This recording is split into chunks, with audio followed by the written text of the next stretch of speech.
Bismillahirrahmanirrahim. Assalamualaikum warahmatullahi wabarakatuh. Selamat pagi, salam sejahtera untuk kita semuanya. Salam pendidikan. Kali ini kita akan belajar yang namanya suhu dan kalor. Namun sebelum itu, simaklah video berikut ini.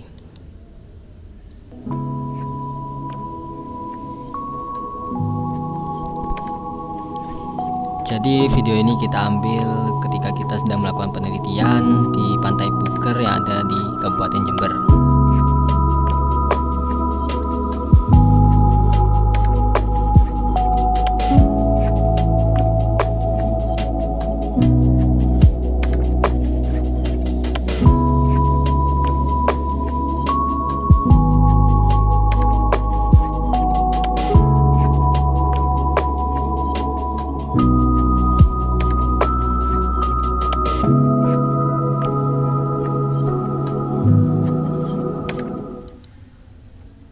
Setiap hari nelayan di berbagai daerah Indonesia menjemur ikan mereka dengan cara tradisional. Yang menarik, proses sederhana itu ternyata penuh dengan konsep fisika. Mulai dari radiasi, konduksi, hingga pun juga konveksi. Hari ini kita akan membongkar bagaimana proses pengeringan ikan bisa terjadi dengan bantuan 3 mekanisme perpindahan kalor. Yuk, kita mulai. Yang pertama yaitu ada radiasi.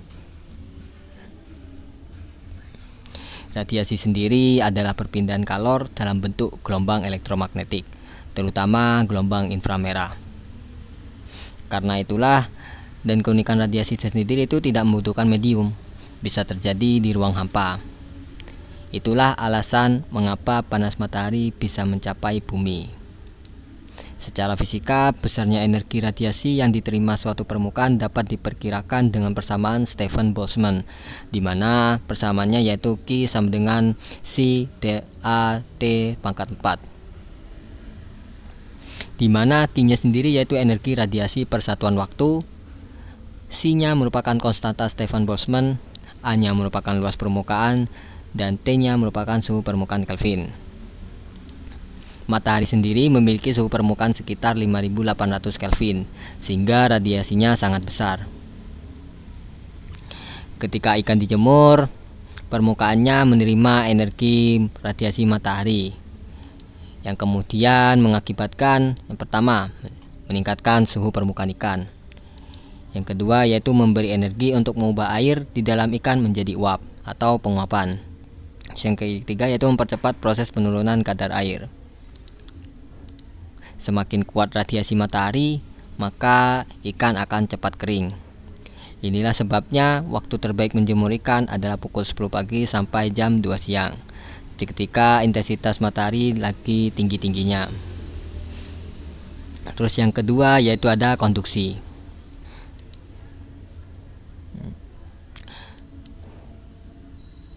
Konduksi sendiri adalah perpindahan kalor melalui benda padat tanpa memindahkan massa beratnya. Pada ikan yang dijemur, bagian yang terkena radiasi matahari akan memanas, di mana kalor itu kemudian merambat dari permukaan ke bagian dan dalam daging ikan. Proses ini mengikuti hukum Fourier, di mana Q sama dengan K A delta X per delta T, di mana Q-nya sendiri yaitu laju perpindahan kalor, K-nya yaitu konduktivitas termal bahan, A-nya merupakan luas penampang, delta T merupakan perbedaan suhu, dan delta X merupakan ketebalan bahan. Karena konduktivitas termal daging ikan itu cukup rendah, maka yang terjadi yaitu 1. Permukaannya akan mengering lebih cepat. 2. Bagian dalam butuh waktu lebih lama.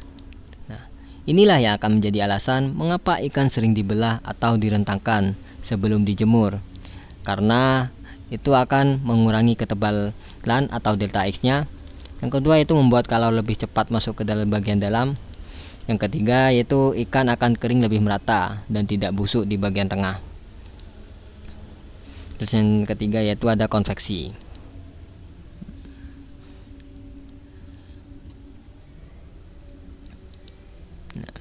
Konveksi sendiri adalah perpindahan kalor melalui pergerakan fluida, yaitu ada udara ataupun juga angin. pada penggilingan ikan, konveksi terjadi dalam dua mekanisme, yaitu ada konveksi alami, ada juga konveksi paksa. Konveksi alami, ketika sinar matahari memanaskan ikan dan permukaan tanah, udara di sekitarnya juga ikut memanas, di mana itu sesuai dengan sifat udara, yaitu udara panas, massa jenisnya lebih kecil, kecenderungan naik. Udara dingin, massa jenisnya lebih besar, cenderung turun. Maka akan terbentuklah sirkulasi udara alami yang membawa panas ke seluruh bagian ikan. Konveksi alami membantu mempercepat penguapan air. Terus yang selanjutnya yaitu ada konveksi paksa. Di tempat penjemuran ikan, angin adalah faktor yang terpenting. Angin berperan sebagai konveksi paksa yang pertama, membuat uap air menjauh dari permukaan ikan, menurunkan kelembapan udara di sekitar ikan, dan membuat evaporasi akan lebih cepat. Secara fisika, laju penguapan meningkat ketika laju evaporasi V angin sama dengan delta kelembapan. Nah, semakin kencang angin, maka akan semakin cepat ikan kering. Maka itulah alasan ikan dijemur di area terbuka. Biasanya itu di sekitar tepi pantai ataupun juga atap rumah. Penggilingan ikan tradisional juga bukan hanya tentang menjemur di bawah matahari. Itu adalah proses ilmiah yang melibatkan 3 mekanisme perpindahan kalor secara bersamaan. Pertama yaitu ada radiasi, kedua ada konduksi, dan yang terakhir ada konveksi. Nah, ketiga proses ini bekerja seperti sistem alami yang saling melengkapi. Tanpa adanya radiasi, ikan tidak dapat panas. Tanpa adanya konduksi, bagian dalam ikan akan tetap lembab. Dan tanpa adanya konveksi, uap air menumpuk dan ikan menjadi lambat kering. Nah, coba kita analisis dua perbedaan pada kondisi penjemuran berikut. Yang pertama yaitu pada area tertutup, di mana radiasi masih ada, konduksi masih berjalan, tapi konveksi buruk. Udara lembab terperangkap sehingga ikan akan lama kering dan juga berpotensi untuk busuk. Sedangkan yang kedua yaitu pada area terbuka, radiasinya optimal, konduksinya merata, konveksinya maksimal, sehingga uap air cepat hilang, dan itu akan menyebabkan ikan akan cepat kering, warna dan kualitas akan lebih baik. Inilah mengapa fisika sangat penting dalam proses pengolahan pangan tradisional. Jadi meskipun terlihat sederhana, proses penggilingan ikan memanfaatkan hukum-hukum fisika yang luar biasa. Radiasi matahari, konduksi udara, dan juga konveksi udara yang membawa uap air. Semoga penjelasan ini membuat konsep perpindahan kalor lebih mudah dipahami, sekaligus membuatmu melihat sains di balik tradisi sehari-hari. Cukup sekian dari penjelasan saya hari ini. Terima kasih sudah menonton dan jangan lupa like dan komen and subscribe. Selamat belajar, salam fisika, salam pendidikan. Saya ucapkan terima kasih. Wassalamualaikum warahmatullahi wabarakatuh.